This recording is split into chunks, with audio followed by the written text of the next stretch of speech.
And how do you wrestle with that is the challenge. And I think any diversity leader has is, how do we make people feel like they belong?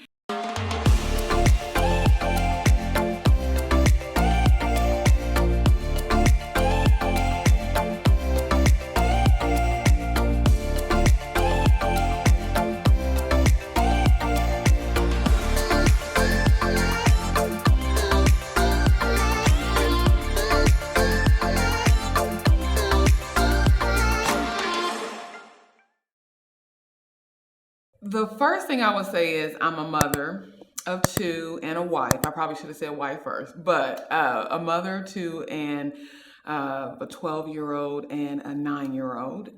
And probably the other thing that I would want people to know is that anything I do is going to be around people experiencing life change. So I do that professionally as a trainer, as a teacher, influencing diversity and inclusion at my organization. But then even outside of that, I'm a mentor and a teacher in other fields as well. So definitely servant.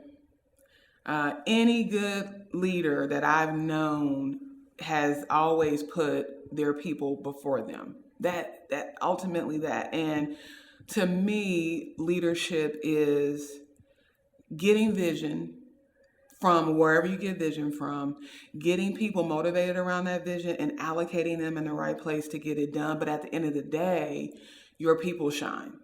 The leader, to me, a good leader sits in the background and only comes forward when absolutely necessary. But they're motivating and talking and encouraging and really getting to know them. And when things go wrong, the leader is the one that moves forward and says, hey, that was on me. When things go right, they're promoting and moving people forward and saying, it was Susie or Jane or Bob or whatever it might be who did that. So definitely servant.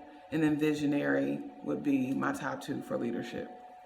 The biggest challenge in my career so far has been leaving a job that I loved, leaving a position that I loved to do something bigger. I was a director at a company. Absolutely, it was a dream for me. Like when I thought about dreams and what I wanted to do, this was it. And so to sit at a place and to get that feeling, to know that it was time to go to do something that I was better at, it was a surprise. That was the biggest challenge, was being shocked by a move and knowing that it was time to go, and then making that move was so difficult. Probably the part that was most invaluable in that season was my community. Having people around me that said, Renee, it's time to go. Like, we see this in you, we affirm this in you, you are not doing something unwise, and make that move. But on top of that, having to tell the company before I had the backup. And I don't tell everybody to do that, but sometimes you got to move out on faith. You've got to make a decision that doesn't make sense to everybody. It may make sense like two people. And that was it. And I told my company, I'm leaving. Here's my date. They asked, where are you going? I don't know. I don't know yet. But that has been the game changer for me, was moving through that challenge to making another, to where I am now, has been huge to be able to do that. So I'm a recovering perfectionist. And if you're a perfectionist, perfectionists don't take risks, because we want to make sure that it's done right. And sometimes you can get into analysis paralysis without doing that. Sometimes early in my career, risks were thrown at me. I'm married to a risk taker. So there's a lot of times I was like, you crazy, but I'm married to someone and I believe to follow him. He's a great leader. So risk came that way. But for me, it's a lot of spiritual pieces there for me.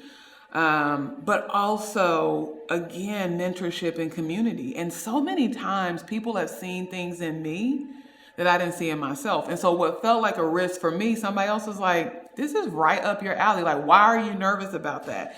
And so having people put that in, and then also ultimately believing that worst case scenario, it doesn't work out. And I've always been provided for. I've always had opportunities, and so something else will come along. And so moving through those, and going in doors that open, and when the door closes, just kind of saying, all right, that wasn't it.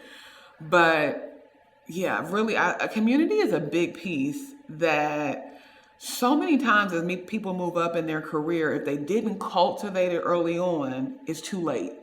Because the higher you go, the harder it is to trust sometimes, to find those people, to find those things that, those people that you can confide in. If you don't navigate that early in your career and find people outside of your job that can do that for you, it's hard to do. So having community early on for me, I think, has been a game changer as far as when I take risk and when I move and go. And again, faith. That's one of my values, and so it drives a lot of what I do. The biggest obstacle when you talk about diversity, equity, and inclusion is one that you have these three definitions, and that so many times they get lumped into one thing. And we're actually talking about very unique and distinct pieces in any organization is to manage diversity, equity, and inclusion. And the one that will get you, that has gotten me, that I wrestle with, is this idea of inclusion, because inclusion means belonging. And you can have someone on your team who is actively engaged, who is knocking it out of the park with results and productivity. You can have someone on your team that gets involved in everything you do. And when you really talk to them, they do not feel like they belong. And how do you wrestle with that is the challenge that I think any diversity leader has, is how do we make people feel like they belong? And oftentimes belonging happens in what seems like a small thing, but it's a huge moment. And so balancing, when are those moments, taking advantage of them when you are the leader and having those conversations, or empowering a manager to say, push into that small but impactful moment so people feel like they belong. That's the thing that I'm looking and trying to find, who's cracked. How do we get people to belong? And especially because so many times diversity, people will think black, white, Asian, Pacific Islander, but you often forget disabilities. You often forget that not all disabilities are visible. Then you talk about LGBTQ community, and who am I to ask you who you sleep with? I don't ask that of anybody else. So how do I honor you and make you feel like you belong without encroaching on your personal life? And so those are the things. And then you even get into learning styles. So a big one for me that I'm really challenging my managers on is we value the extrovert. We value the person who's outspoken, gets involved, and say they have great ideas, and we disvalue the introvert. We miss their ideas because they're quieter. We don't put that out there. That's all under this diversity and inclusion umbrella. And managing that so that everyone at your org, everyone that you interact with is experiencing that belonging, that's the piece that I'm trying to solve. But that's the biggest challenge for me right now. I can only be me. I think for a long time in my career and in life, I was trying to be somebody else. Either who I saw in a magazine, or who I thought people wanted me to be, or who I saw moving and excelling in the category, in the spaces I wanted to be. And I tried to figure out, how can I tailor and move myself to be that kind of person? And how, if I lose enough weight, if I wear my hair a certain way, if I get the right clothes, if I say the right things. And what I found myself probably mid-30s was I had worn a mask so much in life that I didn't even know who I was. I didn't even know what I liked. And I was failing at that. I'm failing at being somebody else. And it came a moment where I was like, I am uniquely created. I have a purpose that only I can do. And I'm created for that purpose in my uniqueness. And so the moment that I embraced that, that was the end. Because it was just like, I'm walking in these spaces fully me. I'm going to wear my hair the way I want to wear my hair. I'm going to wear the things I want to wear. I promised myself when probably a couple years ago, that I would never wear, I was not going to purchase a black garment for a long time. And that was because I realized that I wanted to fade into the background.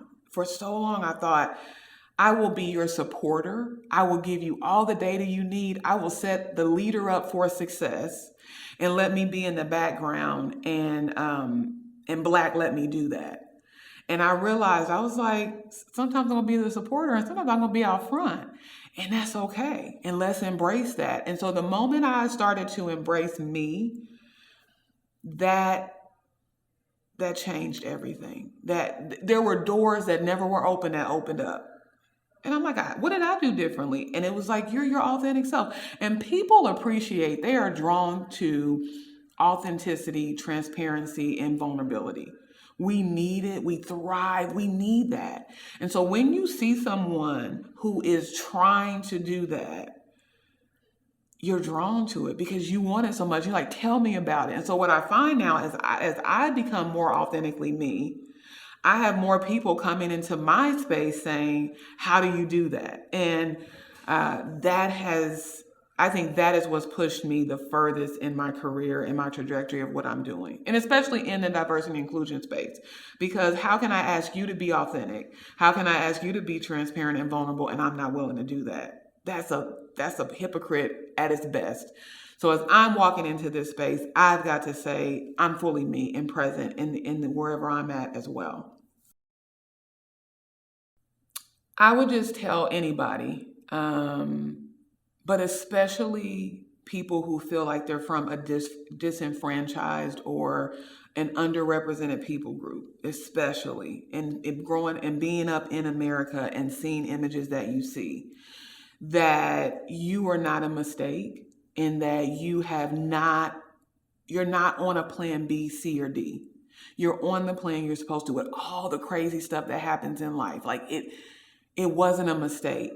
And the greatness that I've found is that everything I've walked through has been these lessons. Like, it's prepared me for this moment. And even this moment is preparing me for another one. And the moment that you embrace that, like the moment that you really say, I'm great, I'm fantastic, I'm growing and learning, and it's all for a purpose, let me figure out what that is. Life looks different. Perspective is different. The way you move and talk and exchange is so different. And when you talk about leading,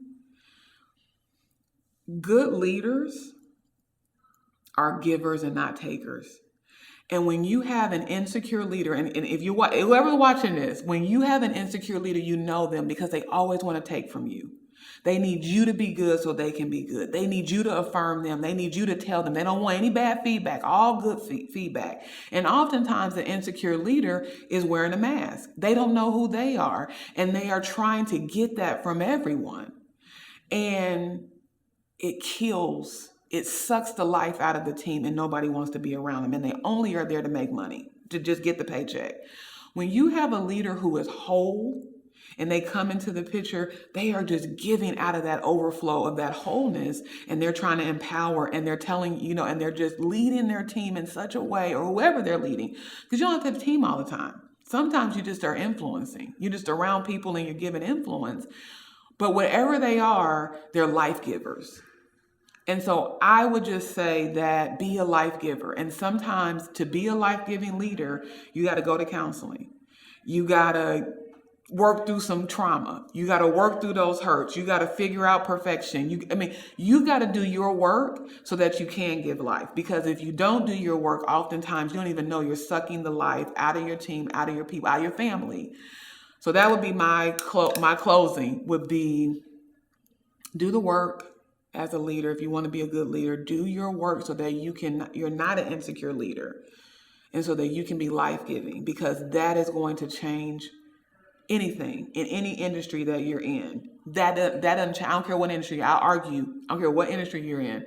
If you're life-giving, you're going to see your area, you're going to see your things grow exponentially. If you are sucking life, if you need people to affirm you all the time, you will find that you will stunt the results in your own area because of that.